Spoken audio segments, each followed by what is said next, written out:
Today we're going to be talking about some projects that I finished up.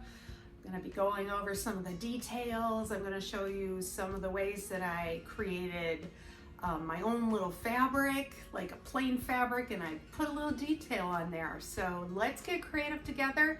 Come and join me for the fun and stick around.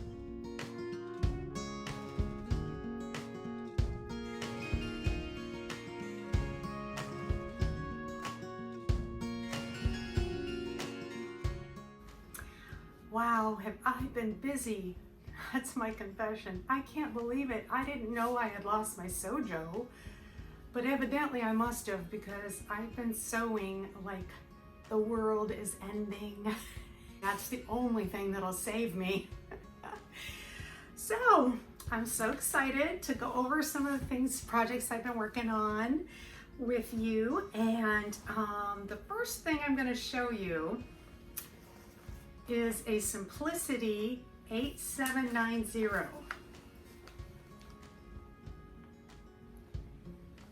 Okay, so this pattern, it's really hard to see what is going on because all of the images are really dark, and so I had to look at the line drawings, so I'm going to share those with you. Whoop. There we go. So what I wanted, I was looking for a pattern that was really similar to those like sleep sacks, something really comfy. And last month I made quite a few things for other people, but I want to continue on making things for my daughter. She's in college.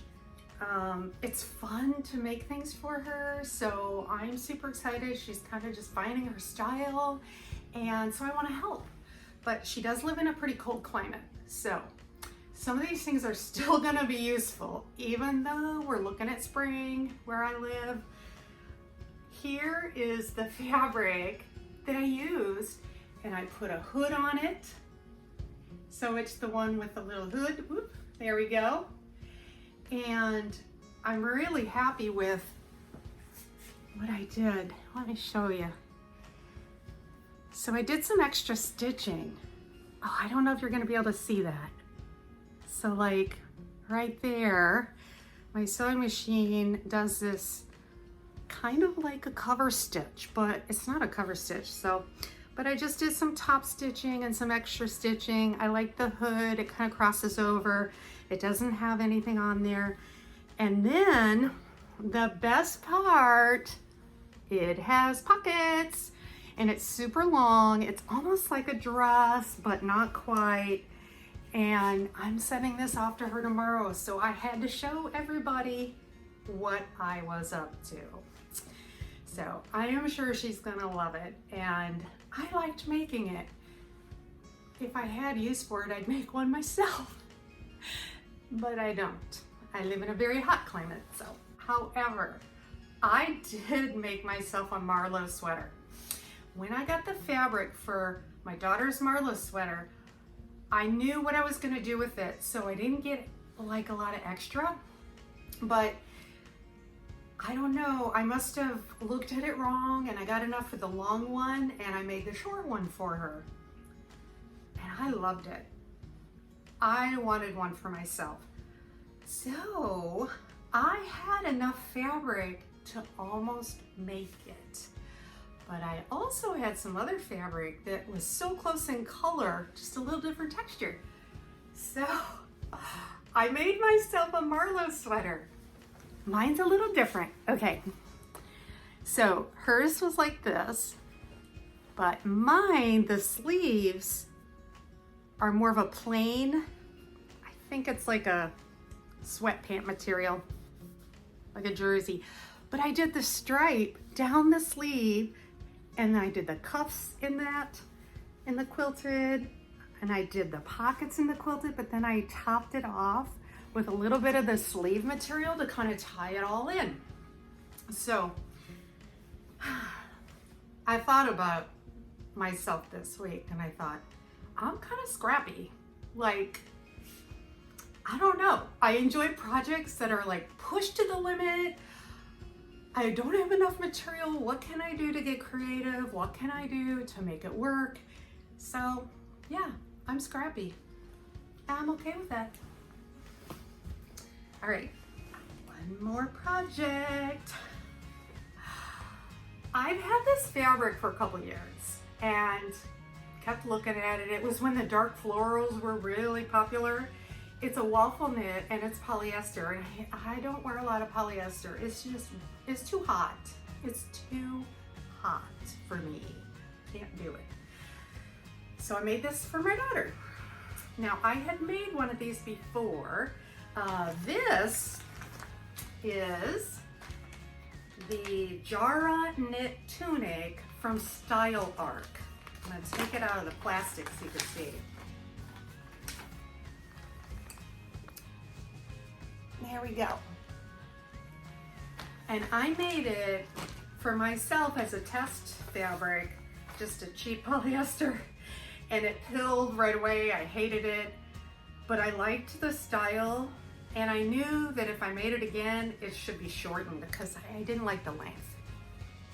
This turned out so cute. So I'm gonna show you a little bit of the line drawing again. See this detail? It's really cool. The waistband kind of curves up. You've got a couple pleats on the one side only, and then you have a pleat on the sleeve instead of a cuff. So I think this turned out super cute. It's cropped.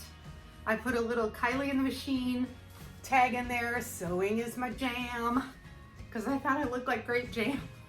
And I don't know, I just think it's adorable.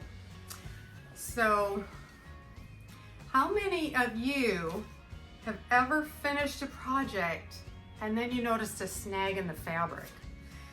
So I have a little trick for you guys. If you find yourself with a snag in your fabric, go and get, if you don't have one, go and get a really tiny little crochet hook. I just had to pick this up tonight because I couldn't find mine. And you go from the back side of the fabric and you go in and you make a little hole between the weave, and you grab the little fuzzy part that's sticking out on the right side of the fabric and you pull it to the back. Don't cut it off. If you cut it off, you might end up with a hole eventually after it washes. So super excited for her to receive all the fun projects that I got to do. I'm just over the moon with her wanting something from me. So it's kind of fun. But cleaned out my closet the other day. I need to make some basics. And I know they're boring. I know we all just go for the fun things, but I need some white t-shirts, I need some black t-shirts, I need some navy blue t-shirts, I need some pink t-shirts, I need some shirts, and they could be nice ones that I can wear under a jacket. So yeah, I really need to do that. And I know I've got a few more projects that I'm working on, and then I think after that, it's gonna be me time so that I can get some basics in my wardrobe and fill up my closet again, because I desperately need it. Oh my goodness.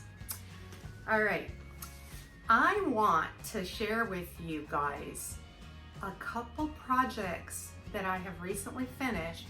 I did talk about one of the items in my April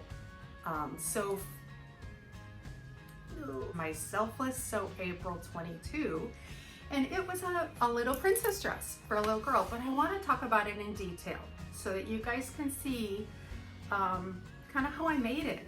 So here we go. This is the little princess dress. Ooh, it's gonna be hard to show. I'm gonna put it on a hanger. Maybe then it'll be a little bit easier. This will be tricky because it's such a little dress. It's so tiny, tiny, tiny. Okay, that worked.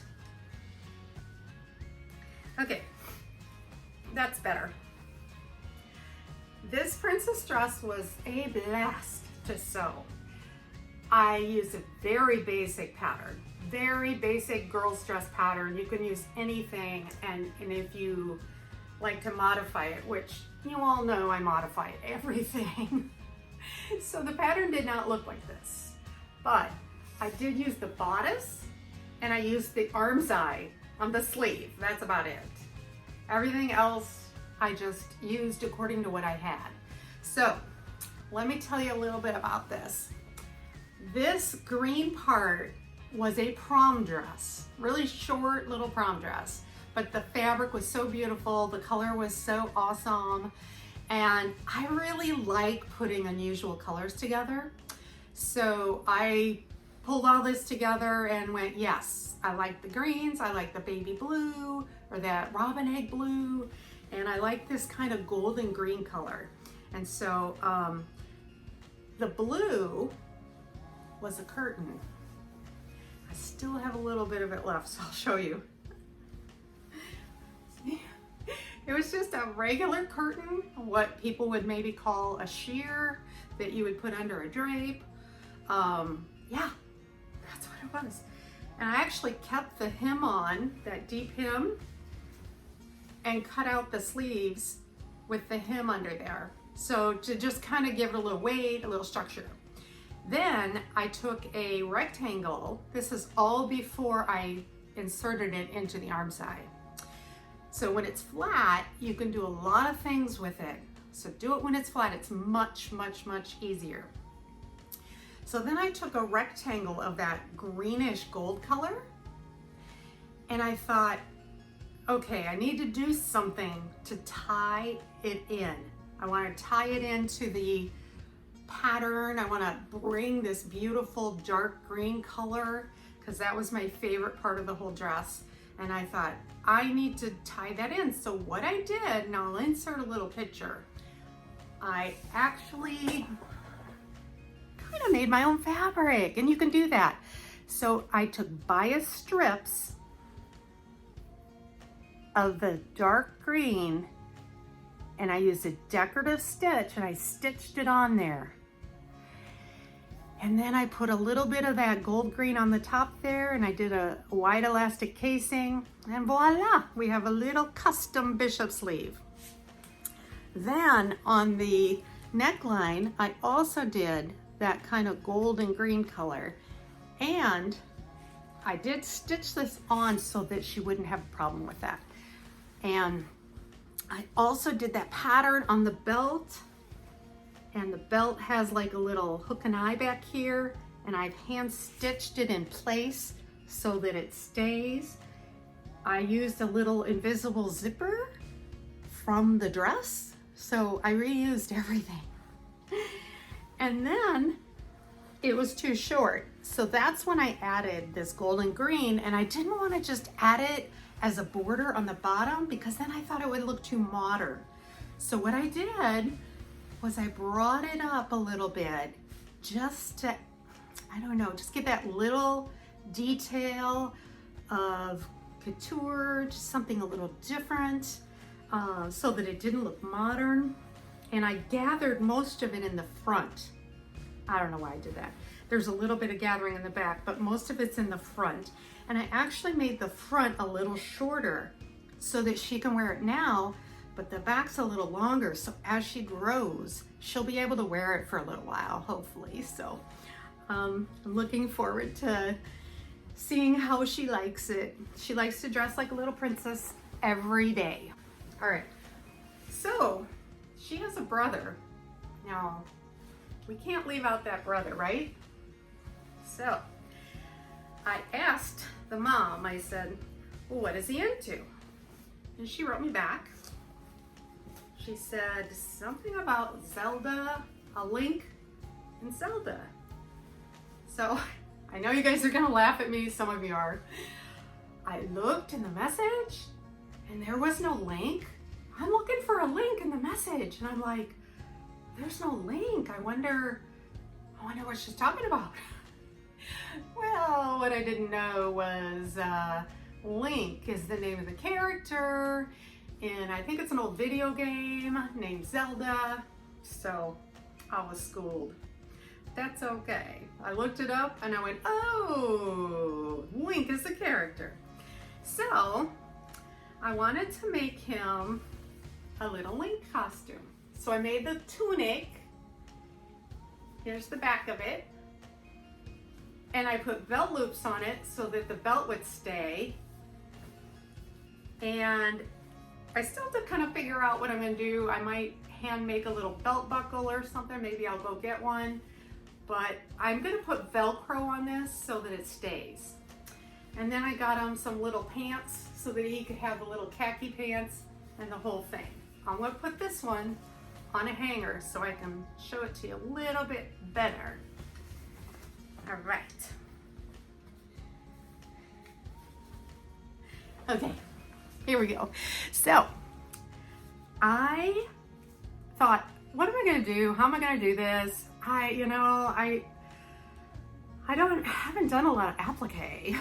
So I'm like, okay. So I had gotten some knit bias tape and I had the perfect color. And I thought, I will just zigzag that on. So I laid it out with chalk. I chalked the design on the front and around the sleeves. And then I just zigzagged it on there and it worked out really, really good. So I'm gonna bring it really close so you can see. See? And it's not perfect. It doesn't have to be perfect, it just has to be done. So I thought that turned out really cute. And once this little belt is kind of Velcroed on there, and I've got that belt there, and I took the pattern all the way around and did a little dip down here just for fun. And the opening, I left a little opening. I was afraid, I think the opening is plenty big, but I just got a little nervous that maybe he wouldn't be able to put it over his head. So I just put this little tiny slit here with a button. So anyhow, this is gonna be so cute. And I'm looking forward to getting done with my projects so I can make myself a few things because I need some basics. Lord knows I need basics. So that is all for me today. I want to thank you all for coming by. I just really enjoy chatting with you guys, and it's just fun. This sewing community is really fun. So you guys all have a great week, and you know what to do. Confess your seams down below. Bye.